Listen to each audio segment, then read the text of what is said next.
They're my storylines.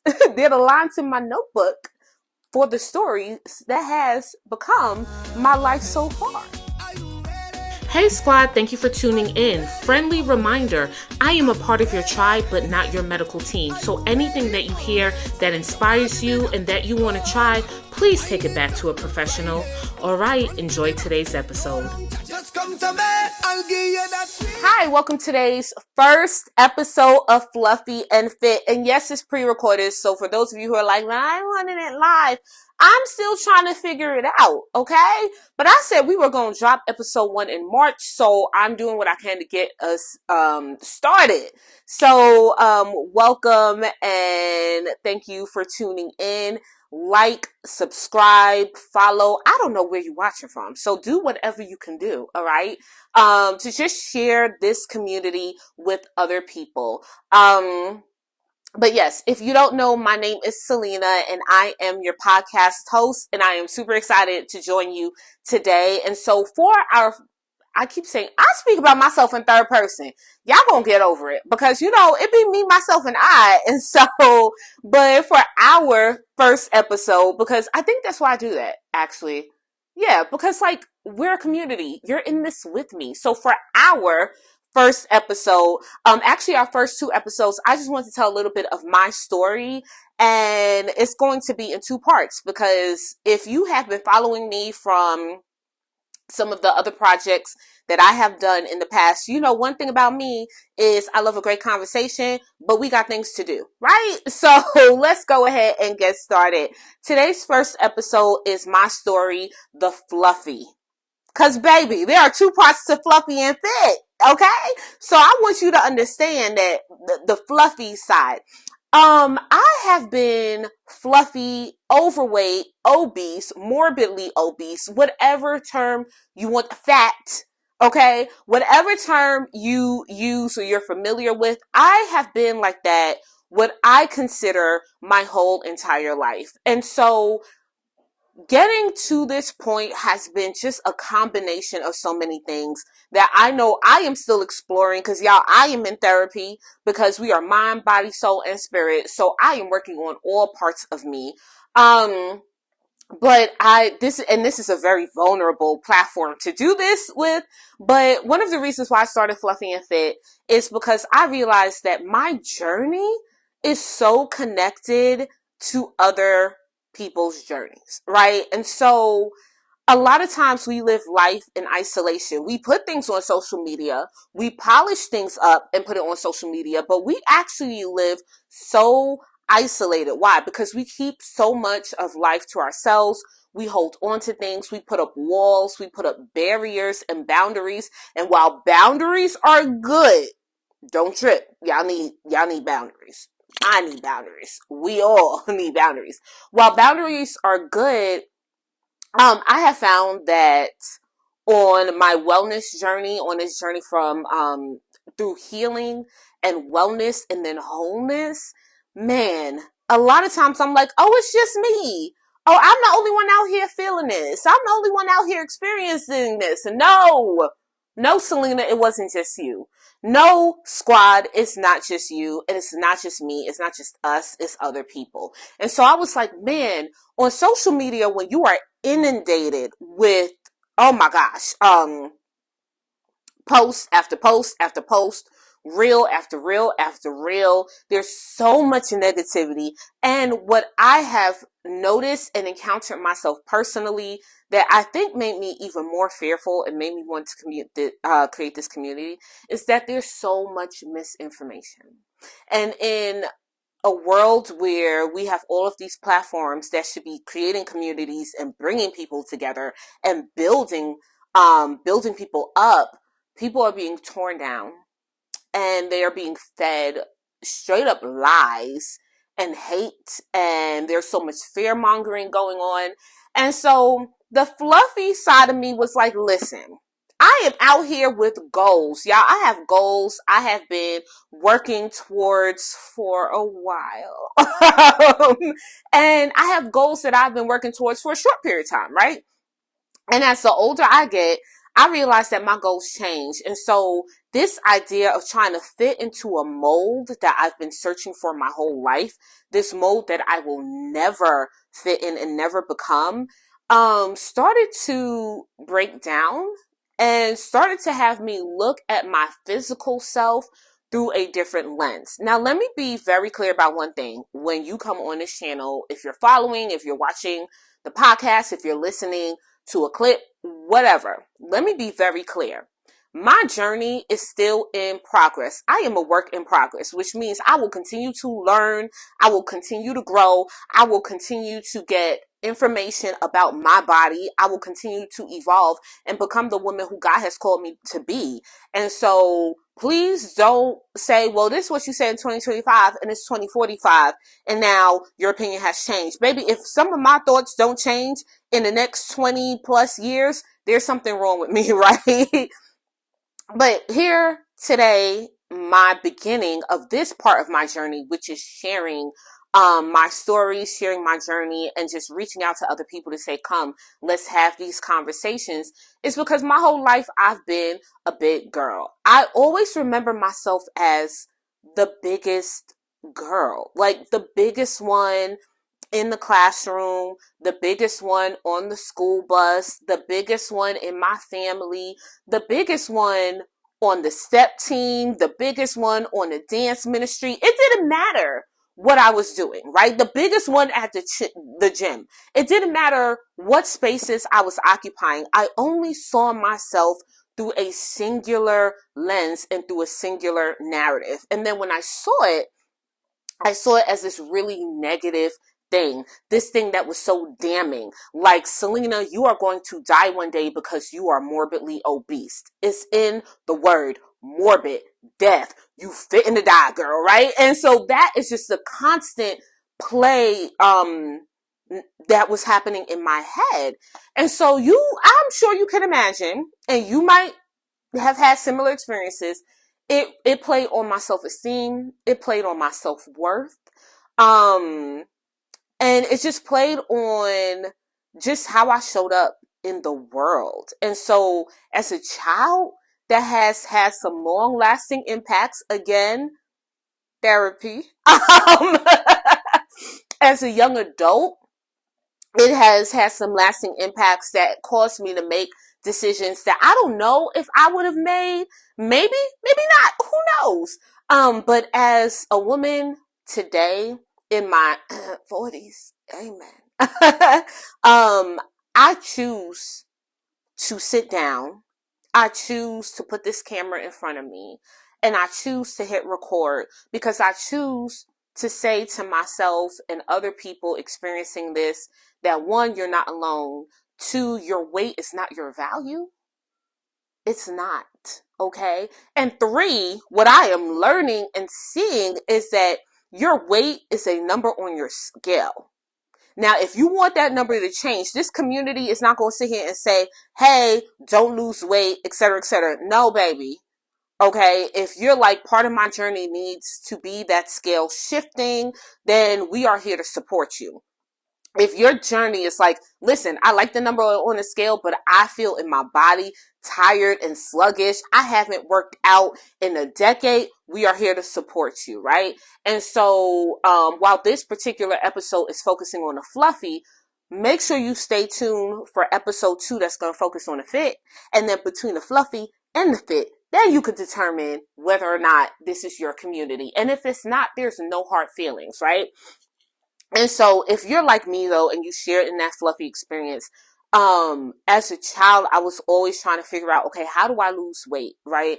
As a child, it was all about the diet. I remember, and what's crazy is I didn't have this experience in my immediate household. I'm a repeat.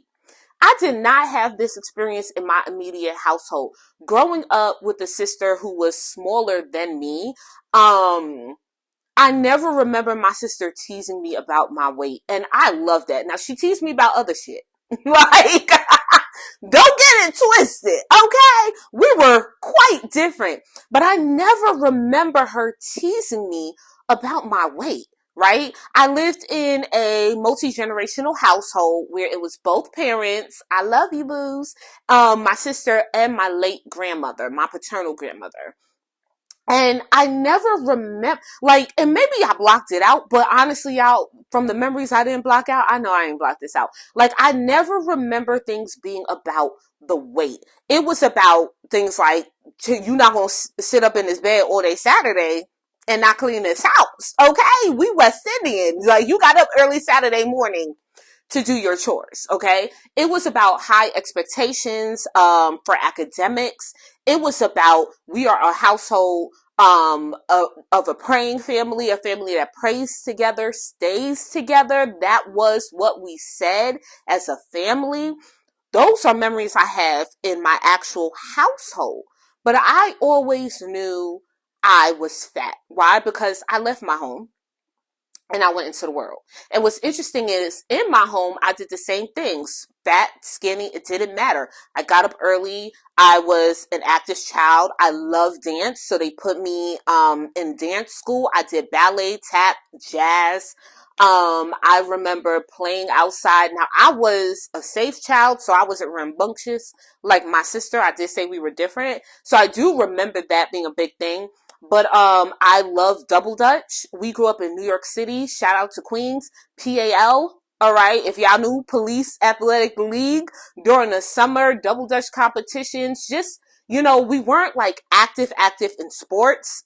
Nobody in our family was.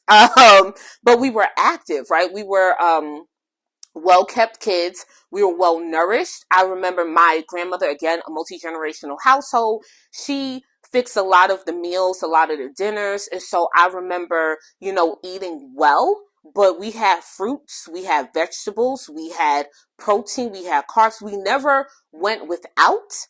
But most importantly, we ate well, right? So McDonald's was a luxury. It was, we're coming home late at night and okay, we're going to stop and get these kids something to eat.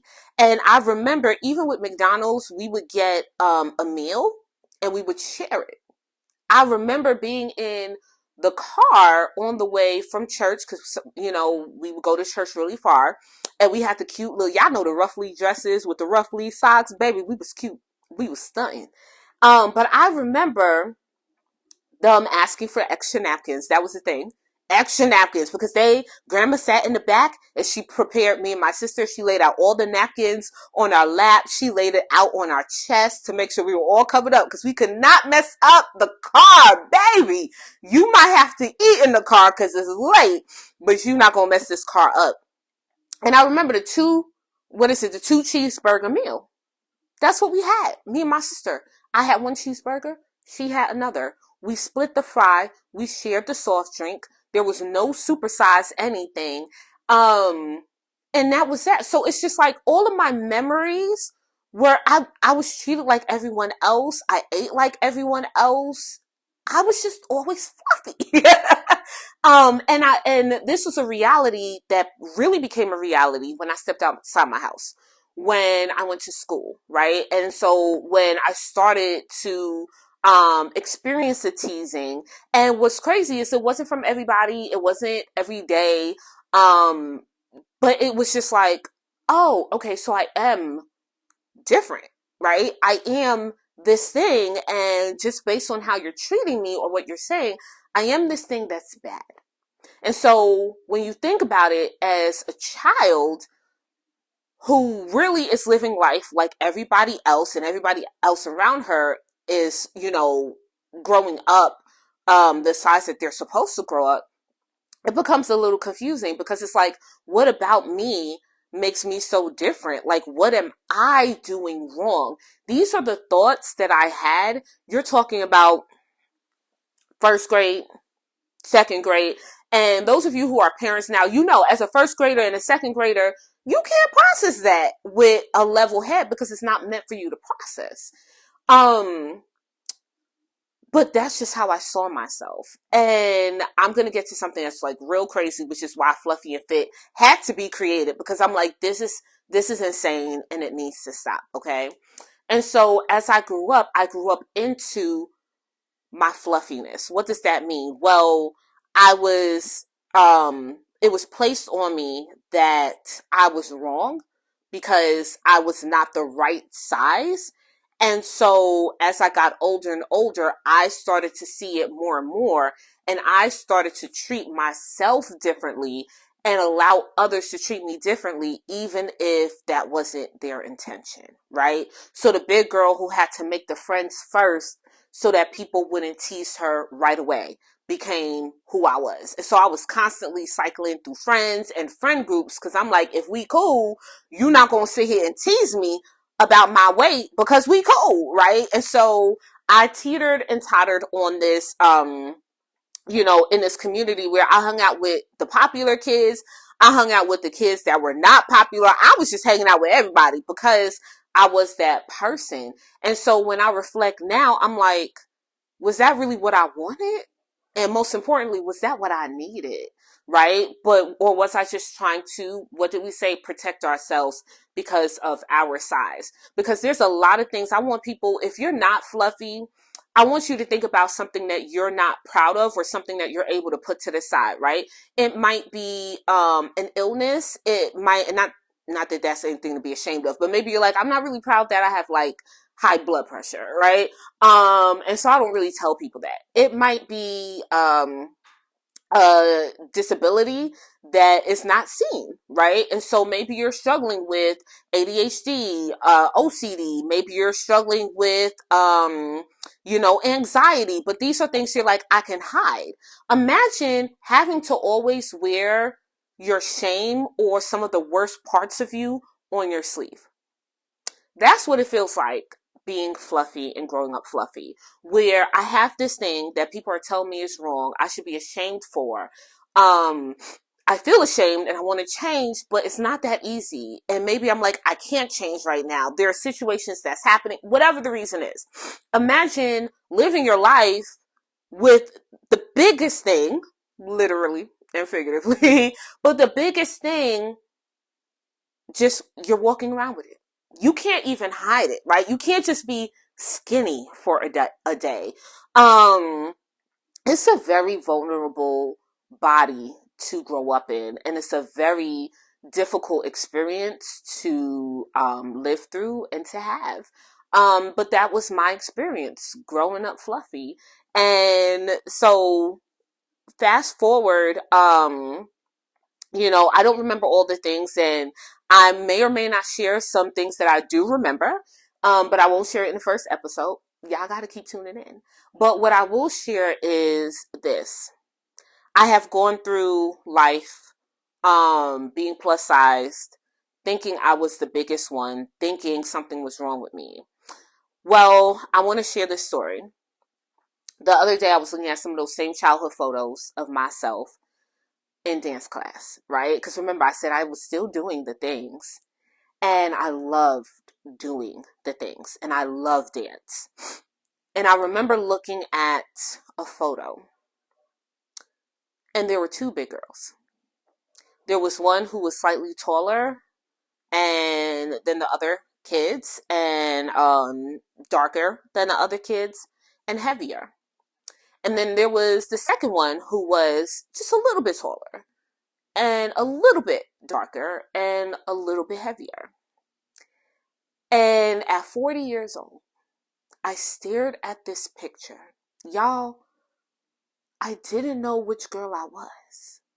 I knew I was the bigger girl, but I didn't know if I was like the heavier girl or the slightly heavier girl. I didn't know if I was the darker girl or the slightly darker girl.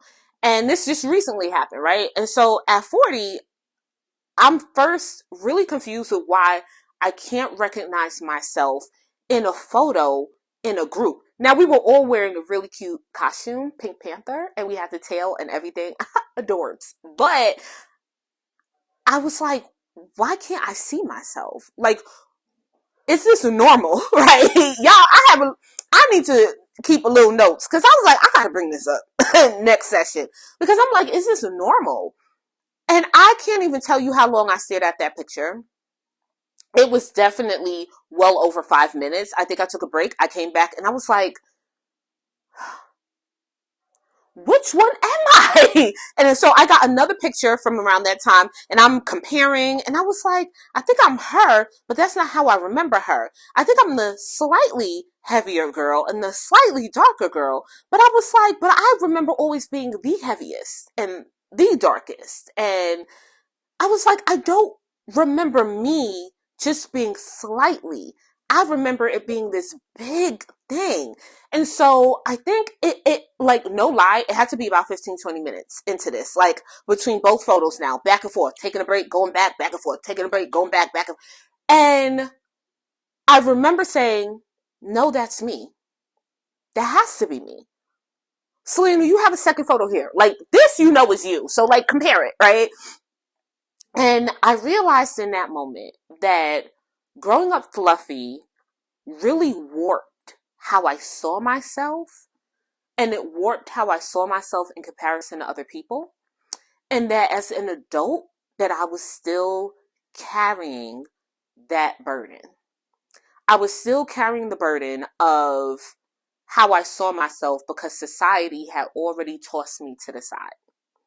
I was still carrying this burden of I'm so unworthy of so much because society says I am, that I couldn't even recognize a photo of myself as a child doing something that I loved, because I was so caught up in the fact that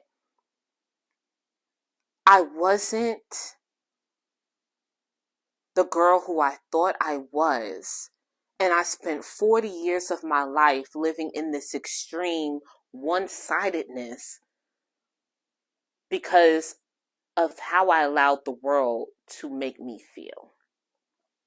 Now, let me be clear. That is not a burden that I put on childhood Selena. I was a kid, okay? That is not a burden that I put on anybody else, because how I see myself is on me.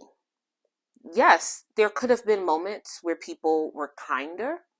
There could have been moments where people were more gentle. There could have been experiences that perhaps I didn't have to have because of an asshole doctor who, no matter how much, again, I was with my friends in college, we're all trying to eat alike. They're sneaking me on the campus. We're all getting salads. We're going to the gym. I'm not losing weight. Everybody's getting cute. I'm still fluffy. I go to the doctor and he says, well, you just need to lock your refrigerator. Okay. Childhood Selena, I don't place the blame on you. Young adult Selena, I don't place the blame on you. Even when it was time for me to really start making a lot of my own decisions, so still, yeah, young adult and then adulthood in my 20s and my 30s and now in my 40s, yeah, it's my responsibility to shift this narrative. Hence fluffy and fit. It's my responsibility to say I'm done living my fluffy life in shame. I'm done living my fluffy life thinking that just because I'm fluffy, I need to settle. Excuse? I'm done thinking just because I'm living my fluffy life that I'm not worth great things, great experiences. Pardon?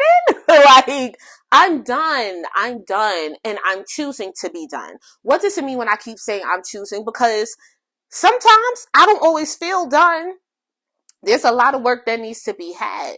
But I'm choosing means that when I do have those moments where I start to like go back into those old habits, go back into those old thought processes, that I stop myself and I'm like, girl, we have come too far. God has brought us entirely too far to let some comment from some knucklehead. And y'all, I work with teenagers, so know, they have no filter, right? But I find that choosing to be done means that even when there are things that could made me go all the way back to that, first grader and second grader, or things that make me go all the way back to that doctor's office where I want to punch him in his throat for telling me to lock my refrigerator, as if I wasn't doing what I was trying my best to do. Choosing to be done means I release that. And that even when I have those moments where it's like, oh, I'm starting to feel that way again, hold on. Baby, look in the mirror. Look at yourself and say, you have come too damn far. So yes, I am still fluffy. I'm fluffy with you. Do I have goals to get rid of some of the fluff? Yes. There is no part of me that wants to be skinny. And I want to be very clear about this, because people say, oh, but you're starting to lose weight. First of all, they're 1 pound, y'all. Actually, maybe 5. It's been over a year. 5 pounds is like an ounce a week. I don't even know. But, for me, it's like, I cannot stress to people how I'm like, if I get to a certain size, somebody come knocking on my door, because something's not right. I don't have a desire to be somebody else's shape. I could look at someone else's figure and say, oh, she is beautiful. Go, girl. Go let me be in the gym with you, and you are working on your fitness, whatever size. And I'm like, baby, yes. Like, show me how to do, like, what exercise you do for that little arm thing, because I'm silly with it at the gym. But we are all different. And God made me beautiful, and he made me bold, and he made me beautiful. He made me fluffy. When I think about the fact that I'm eating like my skinny friend, I'm working out more than my skinny friend, okay? I'm drinking water more than my fitness friend. I'm doing all of these things, and it's not manifesting the way I think it should be manifesting. God made me beautiful. God designed me fearfully and wonderfully made. And baby, I choose to walk in my beauty. And if my beauty and walking in my beauty means that, yes, okay, I might achieve a goal and drop, a couple sizes, cool. Because that's what I'm working towards. Because big girl clothes out here ain't cheap. Like, can I just get a certain size that's a little bit less money, okay? But no, all jokes aside, like, yes, I'm working towards my wellness and my wholeness, but that doesn't mean that I'm trying to be skinny, because I'm not. It doesn't mean that I'm trying to work towards running a marathon. I hate running. And they're running outside on concrete. Somebody better be chasing me. And even if they are, after a while, I'm like, I give up. Freddy, Jason, Zombie, come get your girl. I'm not running. Like, if running means that you not gonna, get the chainsaw, I don't know. I don't watch scary movies. Like, whatever they have. Do they have a hook on? I don't know. But whatever it means, it means that after a while, your girl's gonna stop running. You do what you want, Freddie. You do what you want. But I'm not gonna run. All right. But for me, fluffy means that whatever size you decide is your size for your wellness and your wholeness, whatever size I decide is my size for my wellness and my wholeness, I get to choose, not some paper on a chart somewhere that's telling me no. I get to talk to my medical team, and this is why I say what I say at the beginning. I get to talk to my medical team. I get to follow their guidance. I get to bring those same burdens that I've been carrying for 40 plus years to the Lord. And I get to put it all in front of me. And I get to become the woman who God designed me to be. I get to become that perfect woman. Why? Because I am perfect in one way. Imperfect. Baby, I get to be perfectly imperfect and embrace my imperfections, love my imperfections for the society, that says all of that. So yes, imperfections. Baby, my stretch marks are here to stay. Ain't nobody lasering nothing off. They're my storylines. They're the lines in my notebook for the stories that has become my life so far. And so I get to live this experience in my fluffiness, where just because I'm fluffy doesn't mean that if I want to change, I can't change, because I came out here saying, yeah, love yourself today. No, that's not what it means. It means that today I'm fluffy and I love myself. All parts of me. And it means tomorrow I'm going to still be fluffy and I'm going to still love all parts of me. And it means that a year from now, I might be less fluffy, but I'm going to still love all parts of me. Because God made me in love and designed me in love and in his image. So there's a fluffy side of God. Just because y'all don't know him, that's on you, okay? So yes, welcome with a sincere heart to Fluffy and Fit, where we are going to embrace who we are as well as who we're becoming and who we're striving to become. And we're going to love ourselves in the whole process. And we're going to join together and form a community where we can uplift each other, hold each other, encourage each other, celebrate each other. That is the fluffy side of Fluffy and Fit. So, thank you for tuning in to episode 1. It's so new. This is so different, y'all. It's not my first time in front of the camera, but talking about this, very, very different. Please join in on the fun bi-weekly for a new episode. Our second episode, I can say right now, is the part 2, where we're going to talk about the fit side now, because it's Fluffy and Fit, y'all. There's a story for my Fluffy, there's a story for my Fit. Hey, as always, remember to take care of yourself. Please, please, please take care of your whole self. Because you ain't gonna be good to nobody if you're not good to yourself. All right. So once again, thank you for tuning in to our first episode. Thank you for dealing with all the little kinks that I have, looking away, looking at my screen, trying to figure it out. I love y'all for hanging in there with me. I cannot wait to continue this conversation and to start bringing some other people into the conversation, because yes, we will be having some guests. But in the meantime, in between time, take care of yourself, your whole self. And what that means is, as you travel from wellness to wholeness, that means you need to be mindful of your mind, your body, your soul, and your spirit.